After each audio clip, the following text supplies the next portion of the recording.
Heute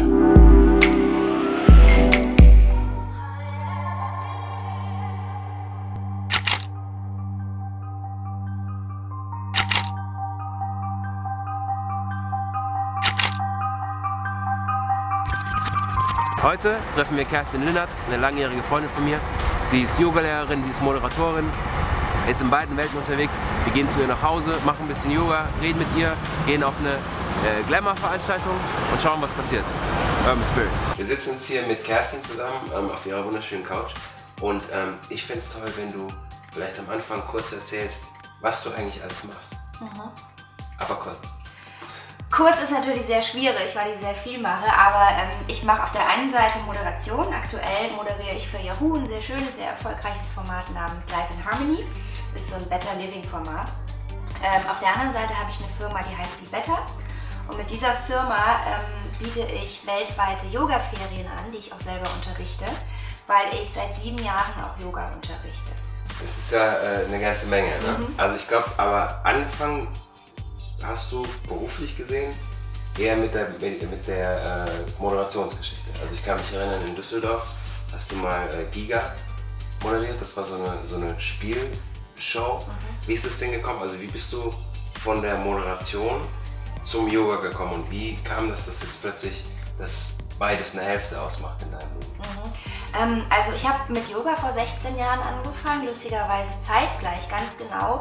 Zur gleichen Zeit, als ich auch mit Moderieren angefangen habe. 98 war das damals, NBC Giga, meine erste Sendung, da war ich gerade 20. Und habe damals Yoga nur als Hobby gemacht, für mich selber. Habe sehr viel moderiert, war sehr viel unterwegs, mit allem drum und dran, also Sex, Drugs und Rock'n'Roll. Ich habe es sehr krachen lassen, habe einen sehr ungesunden, oberflächlichen Lifestyle gelebt, habe es mir zum Teil so gegeben am Wochenende, dass ich nicht weiß, wie ich montags meine Sendung moderieren konnte und hatte aber gleichzeitig schon Yoga in meinem Leben seit vielen Jahren und ich sage wirklich jetzt im Nachhinein, das hat mir das Leben gerettet, insofern, dass ich schon so ein Warnsystem in mir drin hatte. Denn ich habe immer nach so einem wilden Wochenende ging es mir so übel, nicht nur weil ich total verkatert war und Hangover, sondern weil mir auch diese innere Stimme, die sich durchs Yoga schon so sehr entwickelt hatte, meine Empathie und mein Gefühl für das, was wirklich gut für mich ist, mir gesagt hat, Mädel, du bist ja auf dem falschen Weg. Das ist meine Lieblingsstellung im Yoga, oder wenn man sich auf den Rücken legt am Schluss. Shavasana, die Stellung des Toten. Das ist echt gut. Und das, was wir jetzt machen, darum geht es jetzt endlich. Chill. Mhm. Alles andere ist nur Vorbereitung. Warst du denn glücklich bei den Feiergeschichten? Ging es dir da gut? In dem Moment ja, man denkt ja, man ist glücklich. Wenn du irgendwie völlig zugedröhnt bist, denkst du ja, yeah, ich bin der König der Welt und mir gelingt alles. Aber das ist ja kein echtes Glück. Ja, und das merkst du natürlich beim Runterkommen, egal ob es von einer Droge oder von einem Alkoholrausch ist.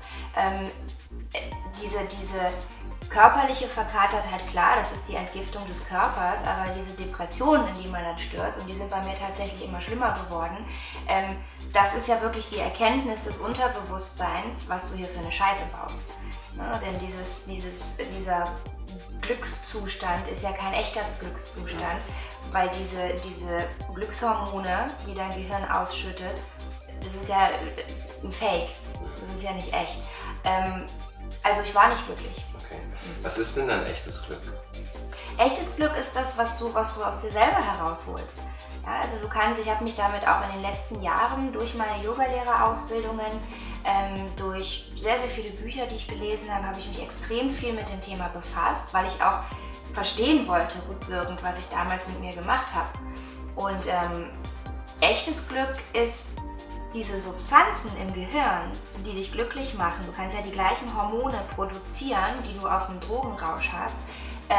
Wenn du die natürlich herstellst, und da gibt es ganz viele verschiedene Methoden. Der eine geht surfen, der andere stellt sich auf die Yogamatte oder meditiert und du hast ja diese Adrenalinkicks und diese Glückshormone. Und wenn du das natürlich hervorrufst, ohne eine Nebenwirkung zu haben und ohne diese tiefen Tiefs danach zu bekommen, dann ist es viel wahrscheinlicher, dass dieses Glück anhält. Und dass du so in dieses Ding kommst, was wir neu modernen Flow nennen. Ja, so das ist das Glück, was dann einfach anhält. Und das ist echtes Glück, weil dir das nicht genommen werden kann. Wenn ich so an das das Showbusiness denke und so die Erfahrungen, die ich da selber gemacht habe, dass man rennt halt dann über einen roten Teppich und wenn man über einen roten Teppich rennt, will man ja fotografiert werden, weil wenn man viel fotografiert wird, ist man in Zeitungen, wenn man in vielen Zeitungen ist, kriegt man neue Angebote. Wie schaffst du es da, die Balance hinzubekommen? Weil auf der anderen Seite, wenn ich dich richtig verstanden habe, geht es ja darum, das Ego so klein wie möglich zu halten. Also wie balancierst du diesen Widerspruch? Es geht gar nicht darum, das Ego so klein wie möglich zu halten, sondern es geht darum, das Ego unter Kontrolle zu halten. Und dieses Ding umzudrehen, dass nicht mehr das Ego uns kontrolliert und uns sagt, boah, du bist so ein geiler Typ und du das auf einmal glaubst, sondern dass du genau weißt, dass Selbst, ja, die Seele, das Ich oder wie auch immer du es nennen möchtest, ist nicht das Ego. Das sind ja zwei unterschiedliche Sachen. Wir brauchen das Ego, um in der westlichen Welt zu funktionieren. Das ist wichtig. Das gibt uns eine Karriere, das gibt uns einen Schutz vor leider schlechten Menschen, die es nun mal gibt. Ja, wir brauchen ein Ego. Aber es geht halt darum, immer diesen Abstand zu haben, ja, und zu wissen, das bin nicht ich.